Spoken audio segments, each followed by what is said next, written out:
વરસાદ બાદ ડાંગનું જીવન ફરી ધબકતું થયું. અસરગ્રસ્તોને સહાયના ચૂકવણા સાથે રોડ રસ્તા ખુલ્લા કરાયા. ગત સપ્તાહે સમગ્ર રાજ્યની જેમ ડાંગ જિલ્લામાં પણ મુશળધાર વરસાદ વરસ્યો હતો.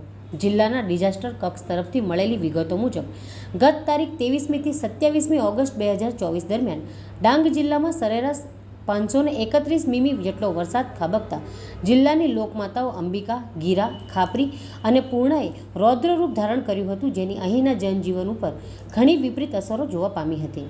સૌના સહિયારા પ્રયાસોથી ડાંગ જિલ્લાના વહીવટી તંત્રે આ વિપદા વેળાએ જિલ્લામાં બનેલી 8 જેટલી માનવ મૃત્યુની દુઃખદ ઘટનામાં ખૂબ સંવેદનશીલ અભિગમ અખ્તિયાર કરતા તુરંત કાર્યવાહી હાથ ધરી મૃતકના પરિવારોને સહાય પહોંચાડવાની તજવીજ હાથ ધરી હતી.